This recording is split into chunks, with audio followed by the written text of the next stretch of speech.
안녕하세요. 클라우드는 어떻게 기업 문제를 해결하는가? 클라우드 기반 데이터 분석 플랫폼 서비스의 발표를 맡게 된 쿨커스 데이터 애널리틱스 팀 조환휘 컨설턴트입니다. 발표 내용은 데이터 분석을 위해 왜 클라우드가 필요한지 소개해드리고 쿨커스만의 데이터 분석 서비스를 소개하도록 하겠습니다. 다음으로 산업별 데이터 분석 활용 방안을 간단하게 다룰 예정입니다. 그리고 나서 수요 예측 유스 케이스를 보고 짧은 데모를 보여드리겠습니다. Why Cloud? 왜 클라우드를 사용해야 되는지 알아보겠습니다. Why Cloud? 왜 데이터 분석 시 클라우드 환경을 사용해야 하는지 이유를 살펴보겠습니다.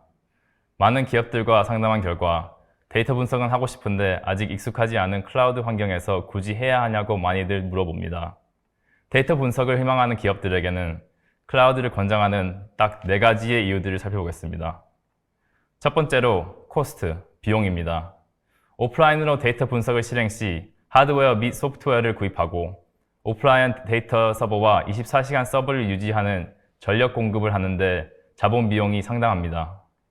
또한 인프라 관리를 위한 IT 전문가들이 필요해서 인건비도 지불해야 되는데 데이터 분석을 클라우드 환경에서 구성하고 실행하면은 앞서 말했던 이 모든 비용들을 절감할 수 있습니다.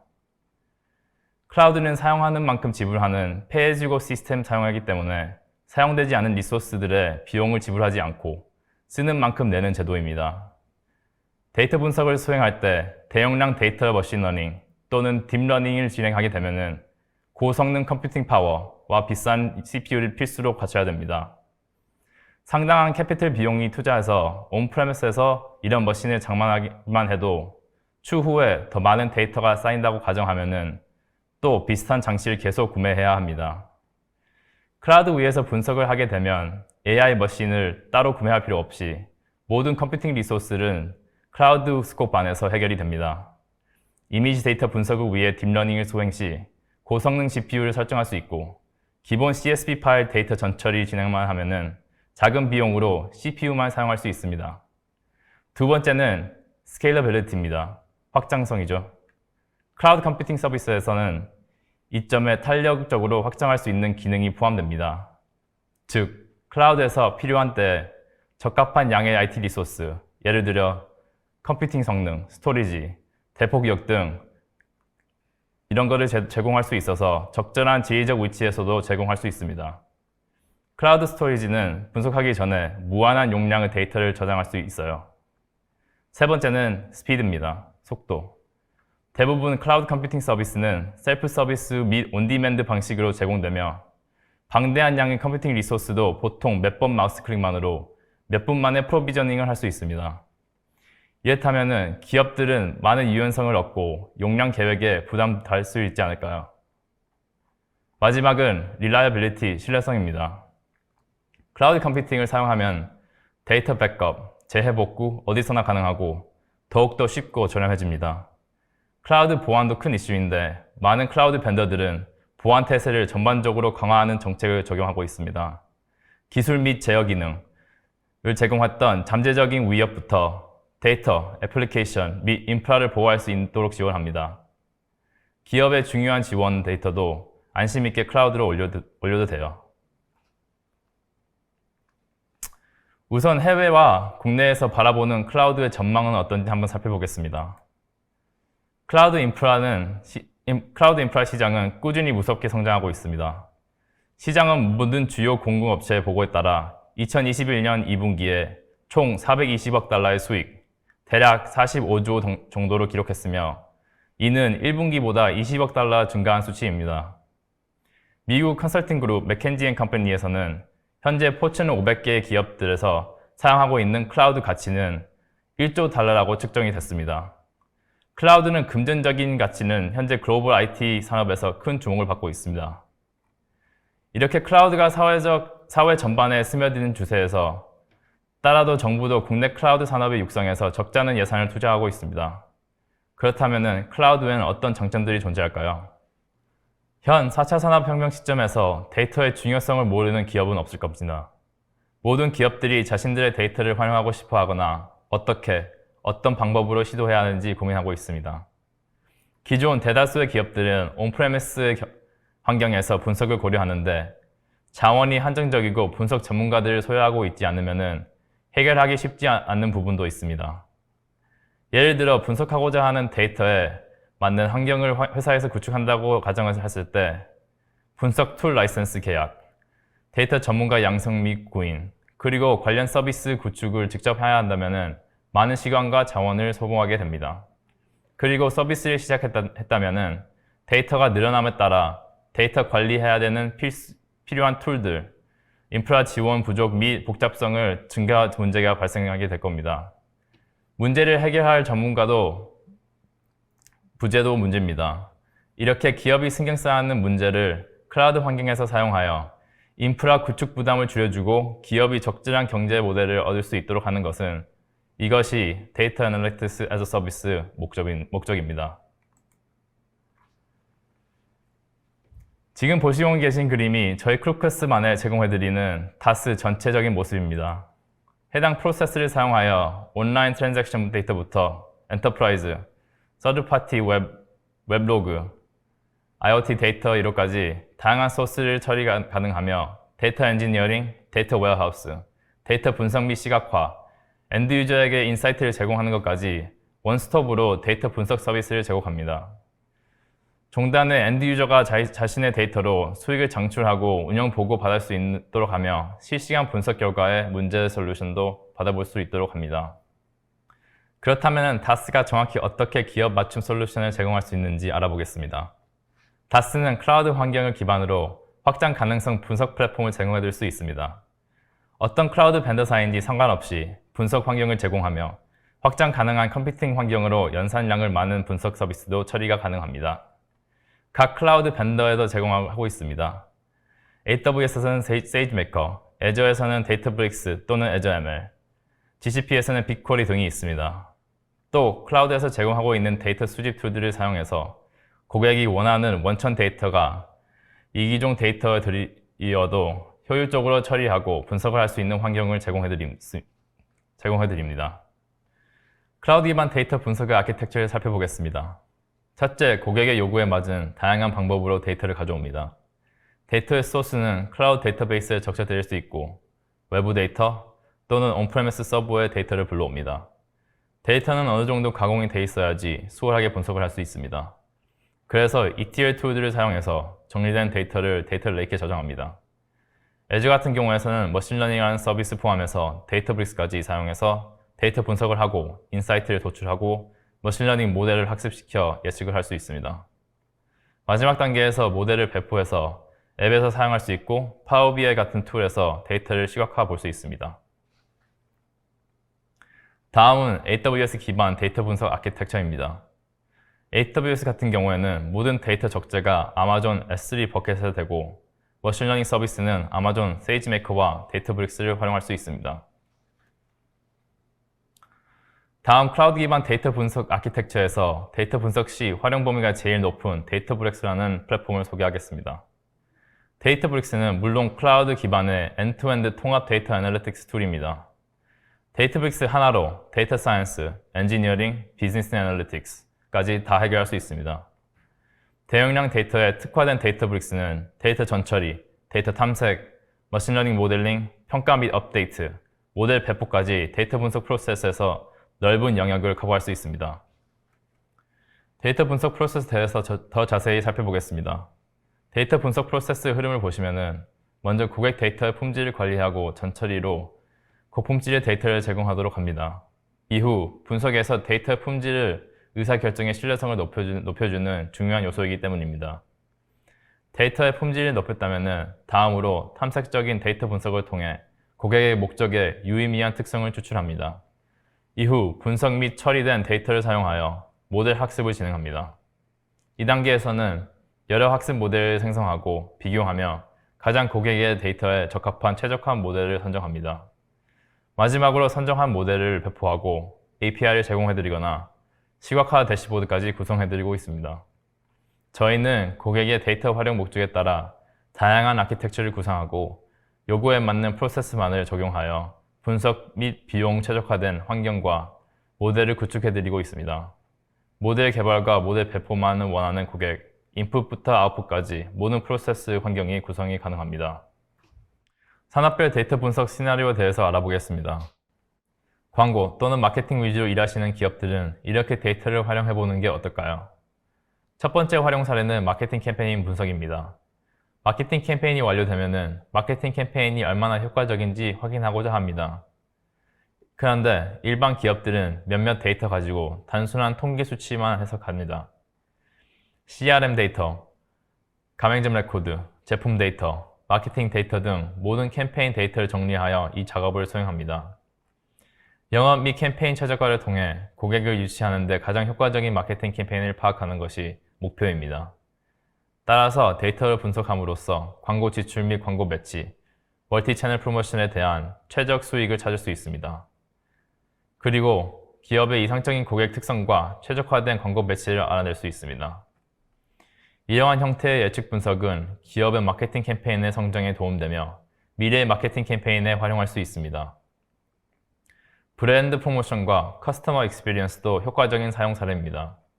소셜미디어, 온라인 이력 및 고객 서비스 데이터 등을 사용하여 특정 브랜드 프로모션에 대한 고객 반응 및 피드백 또는 제품 사용 경험을 어떻는지 확인할 수 있습니다. 고객 후기, 소셜미디어 게시물 등 모두 텍스트 기반 데이터임으로써 감성 분석을 통해 사용자의 경험을 파악합니다. 고객들이 이런 프로모션에서는 긍정적이게 반응했고 또 다른 프로모션에서는 성공적인 프로모션 요소를 어떻게 되는지 분석을 통해 파악할 수 있습니다. 오피니언 마이닝, 소셜미디어 분석, 쇼핑카트 분석, 멤버십 프로그램 데이터, 활용 등으로 해서 깊은 고객 통찰력을 발굴할 수 있습니다. 금융산업 데이터 분석 시나리오는 여러 가지가 있지만 리스크와 수익 관리가 금융산업의 큰 부분을 차지합니다.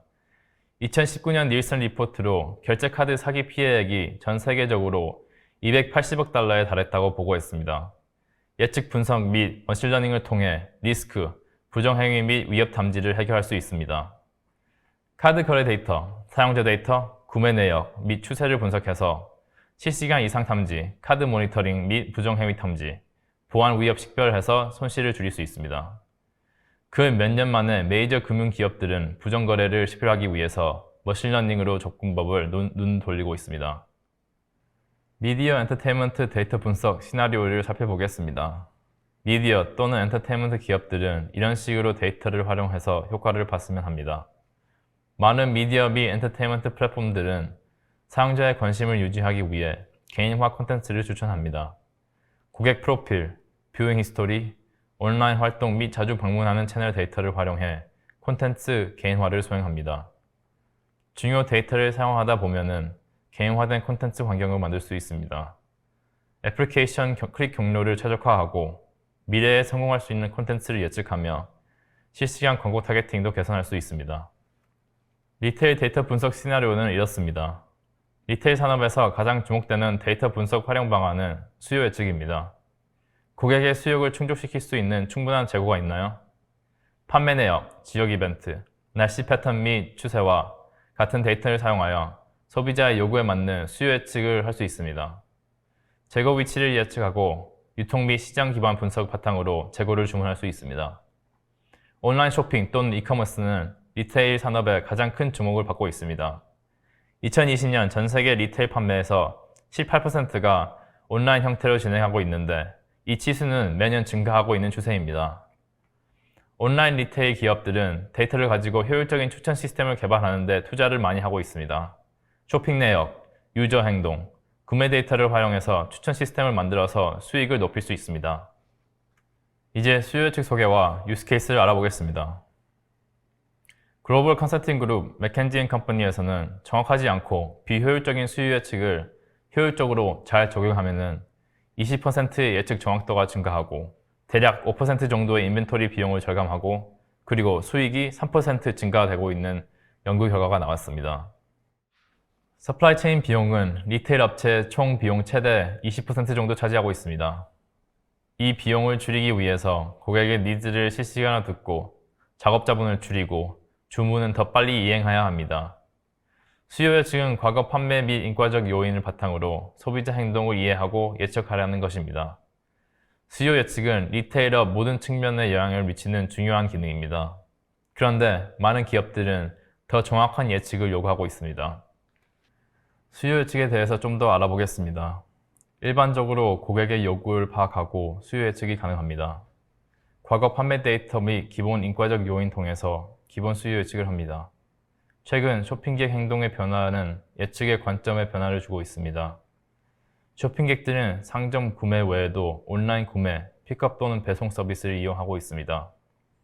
수요 예측은 고객 니즈뿐만 아니라 전체적인 공급망 프로세스에 영향력을 줍니다. 수요 예측은 매장 간 재입고가 필요한지 여부를 알려주고 유통센터에서 매장으로 제품을 배송해야 하는 시기와 양을 결정합니다. 매장 및 물류센터의 안전 재고 수준도 알려줍니다. 얼마나 재주문해야 하는지, 그리고 언제 재주문해야 하는지, 공급업체가 생산을 할 물량까지 수요 예측을 통해서 알 수 있습니다. 스타벅스 유스 케이스를 살펴보겠습니다. 스타벅스가 어떻게 예측 체계를 구축하고 사업에 어떻게 활용하는지 알아볼까요? 스타벅스 같은 경우에는 여러 가지 비즈니스 파트의 예측 프레임워크를 사용합니다. 우선 디지털 프로모션 관리에 사용합니다. 예시로 스타벅스 앱에 더블 스타 데이가 있습니다. 매장 운영 전략을 세우는 데도 사용합니다. 예측 모델을 사용하여 새로운 매장의 효과성을 파악합니다. 상점 주변에 새 매장을 짓는 효과의 영향력도 이해합니다. 또한 노동 예측 및 모델링의 입력 자료로 활용하여 특정 날짜에 매장에 직원을 배치하는 방법도 알아냅니다. 마지막으로 스타벅스는 날씨가 다양한 제품에 미치는 영향력을 이해하기 위해 예측 체계를 사용합니다. 예를 들어 매우 따뜻한 날에는 콜드 아이스 에스프레소의 상승을 볼 수 있습니다. 스타벅스도 예측 프레임워크를 만드는 데 어려움이 있었습니다. 초기 예측은 매장 레벨에서 시작되었는데 이는 특정 스타벅스 매장에서 특정 날짜에 매출을 예상하는 것이었습니다. 시간이 지나면서 스타벅스는 몇 가지 다른 예측을 하기 시작했습니다. 예를 들어 판매를 먼저 예측하는 다음 거래수와 판매 품목 수를 예측하는 것이었습니다. 예측에 대한 수요가 증가함으로 따라 필요한 컴퓨팅 양도 증가하면서 시기적절하게 제공을 못 받은 문제가 있었습니다. 그래서 데이터브릭스로 바꿨을 때 더 빠르고 효율적인 분석 처리를 경험했습니다.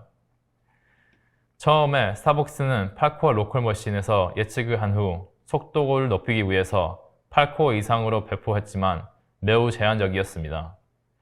제한 문제 때문에 사무실에 여러 대의 컴퓨터를 구축한 후 네트워크를 연결하여 200개 이상의 코어를 확보하고 예측값을 배포했습니다. 결국 또 제약에 부딪혔고 데이터브릭스를 사용할 때 기계에서 하드웨어와 소프트웨어를 유지할 뿐만 아니라 여러 모델을 동시에 실행할 수 있고 필요에 따라 스케일업, 스케일 다운 할 수 있는 유연성을 확보했습니다. 스타벅스 분석 아키텍처를 설명하겠습니다. 예측 프레임워크는 모든 데이터를 가지고 시작합니다. 기업 데이터, 역사적인 데이터 및 사용자 지정 데이터를 같이 담깁니다. 큰 자동 SQL 쿼리를 통해 데이터를 만들 수 있습니다. 그리고 그 데이터는 8개의 다른 예측 모델에 실려서 결과를 통합합니다. 모든 모델은 병렬 처리로 데이터브릭스를 통하고 결과를 얻어 데이터 테이블에 실리게 됩니다. 결과는 주주들 및 데이터 제품 보고에 사용합니다. 다음은 데이터브릭스를 소개하고 수요 예측 데모를 소개하겠습니다. 우선 데이터브릭스는 스파크를 기반으로 클라우드에서 서비스되고 있는 제품입니다. 클라우드 업종에서 일하고 계신 분들은 간간히 데이터브릭스 소식을 들었을 텐데 현재 글로벌 클라우드 3사 모두 데이터브릭스를 지원하기 시작했습니다. 때문에 고객들이 원하는 클라우드 기호에 맞춰 환경 제공이 가능합니다. 그리고 이러한 데이터브릭스에는 크게 4가지의 특징이 있습니다. 원한다면 연산량에 맞춰 워커노드 개수를 조정 가능하고 확장성, 자동 종료 설정으로 비용 절약, 역할 기반 컨트롤러로 사용한 액세스 제어와 엔터프라이즈 급의 서비스 수준 협약을 제공하여 높은 안정성을 보장을 받을 수 있도록 하고 또 온프레미스 환경에서 스파크 클러스터보다 3배 이상의 더 빠른 응답성을 그 특징이라고 할 수 있습니다. 또한 각 클라우드 환경에 맞춰 다른 분석 제품과 함께 빌드할 수 있다는 점도 특징 중에 하나입니다. 다음은 수요 예측에 대한 데모를 설명하겠습니다. 이 수요 예측 데모는 뉴욕에 위치한 시티바이크라는 자전거 렌털 회사에 대한 데모입니다. 고객들은 시티바이크 어플을 통해 뉴욕시티에 위치한 자전거 대여소에서 자전거를 렌트를 하고 목적지까지 이용해서 근처 대여소에 다시 반납하는 제도입니다. 850개의 대여소가 존재하고 자전거 재고는 13,000개가 있습니다. 시티바이크는 10만 명 유저가 있고 시티바이크는 또 리테일 산업처럼 자전거 재고를 수요에 쓸 예정인 대여소에 미리 재분배를 해야 합니다. 말 그대로 자전거 수요를 예측해야 됩니다. 수요를 너무 적게 잡으면 수익을 놓치고 너무 높게 잡으면 안 쓰는 재고만 쌓여집니다. 7년치 렌털 데이터뿐만 아니라 날씨와 공휴일 데이터를 활용해서 분석을 해봅니다. 첫 번째로 데이터를 분석 환경인 데이터브릭스에 불려옵니다. 여러 개 CSV 파일인 시티바이크 데이터와 날씨 데이터를 임포트 시킵니다. 이 데이터를 분석하기 위해 가공을 해줍니다. 정리가 된 데이터는 탐색해서 유의미한 포인트로 발굴합니다. 이렇게 그래프로 시각화해서 연도별 렌탈 개수를 봅니다. 매년마다 렌트가 증가하는 추세이죠. 대여소도 똑같이 매년마다 증가하고 있습니다.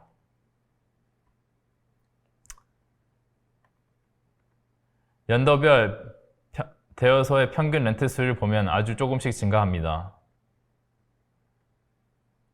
날씨 데이터와 같이 분석을 해보겠습니다. 월별 대여소의 렌트 개수를 보시면은 3월부터 여름 끝까지 증가합니다. 가을부터 2월까지는 렌트가 점점 감소합니다. 월별 평균 온도를 봤을 때 흐름이 비슷하게 나와서 온도에 따라 유저들의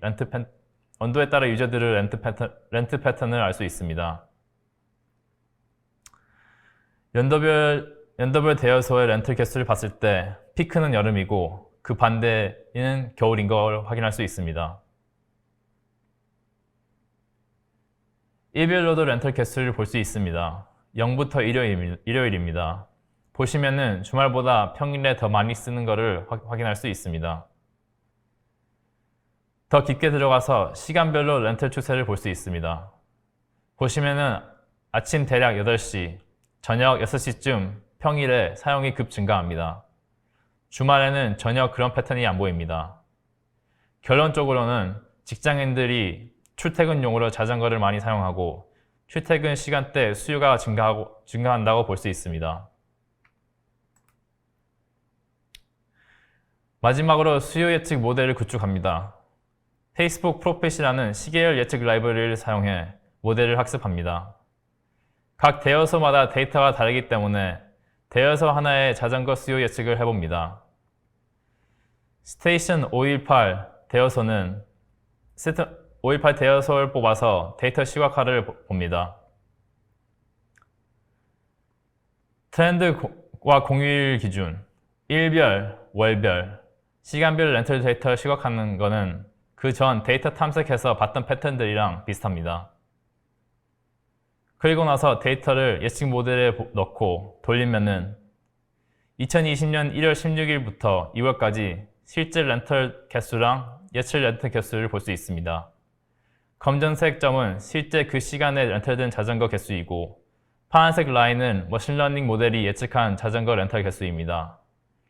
2월부터는 실제 데이터가 없어서 모델이 수요 예측한 라인만 보입니다. 이 결과를 통해 이 대여소가 2월 초에 몇 대 자전거가 수요되는지 알고 나서 거기에 맞춰 시티바이크는 미리 재고를 이 장소에 준비하면 됩니다. RMSE, 평균 재고합 또는 MAPE, 최대 절대값 평가 수치를 통해서 모델이 얼마나 예측을 정확히 하는지 파악하고 추후에 좋은 성능 모델을 구축하는 게 수요 예측의 다음 단계입니다. 이렇게 수요 예측을 한 결과로 시티바이크는 언제, 어느 대여소에 자전거 재고를 미리 준비할 수 있습니다. 시티바이크는 성공적인 수요 예측 사례로 비즈니스 면에서 몇 가지의 긍정적인 변화가 있었습니다. 하루 평균 렌트 수가 1번 자전거는 4.6번, 전기 자전거는 10번으로 급 증가했습니다. 평균적으로 하루에 5만 번 되는 자전거 렌트 수가 2020년에 하루에 최대 10만을 찍었습니다. 자전거 수요를 정확하게 미리 예측을 해서 나올 수밖에 없는 결과입니다. 수요가 높은 대여소에서 정확한 예측을 통해 사용하지 않고 있는 재고를 재분배해서 고객들이 사용할 수 있게 만들었고, 또한 2020년 대여소를 1000개 넘어서까지 확장을 하고 현재 뉴욕뿐만 아니라 뉴저지까지 범위를 넓히고 있습니다. 렌트 자전거 재고도 2019년 데이터로 13,000개에서 현재 17,000개로 늘었습니다. 성공적인 결과를 통해서 회사 가치를 인정받아 리프트로부터 1억 달러 투자를 받게 되었고, 시티바이크 목표는 지속된 수요 예측 통해 자전거를 4만 개로 확정할 예정입니다. 준비한 데모는 여기까지입니다. 오늘 발표드린 내용을 요약해서 다시 한번 설명드리자면, 크루커스에서 제공하는 DAS는 클라우드를 기반으로 유연하고 확장 가능한 분석 서비스이자 데이터 수집부터 인사이트까지 원스톱으로 제공하는 서비스이며, 서드파티 제품인 데이터브릭스와 클라우드에서도 사용할 수 있습니다. 그리고 서드파티 제품만 아닌 클라우드 벤더사에서 제공하고 있는 분석 솔루션과 연동, 클라우드 두 환경에서 데이터 분석 장점을 갖추고 있습니다. 또한 산업별 바로 정형할 수 있는 데이터 분석 시나리오를 살펴봤고, 렌틀 바이크에 대한 수요 예측도 접해봤습니다. 현재 왜 클라우드에서 데이터 분석을 해야 하는지, 서비스 되고 있는 DAS가 어떤 건지, 그리고 데이터 분석은 어떻게 이루어지는지 알아보았습니다. 여러분에게 유익한 시간이 됐을까요? 끝까지 시청해주신 여러분들에게 감사합니다. 제 발표를 이렇게 마치며 관련하여 궁금하신 사항이 있으면 크루커스로 문의 주시면 되겠습니다. 저희 크루커스는 클라우드 및 데이터 활용 관해 고객의 니즈에 맞춘 컨설팅 팀을 제공하고 있으니 관심 있으신 분들께서는 크루커스로 연락 부탁드립니다. 여기까지 클라우드는 어떻게 기업 문제를 해결하는가, 클라우드 기반 데이터 분석 플랫폼 서비스의 발표를 맡게 된 크루커스 데이터 애널리틱스 팀의 조한휘 컨설턴트였습니다. 감사합니다.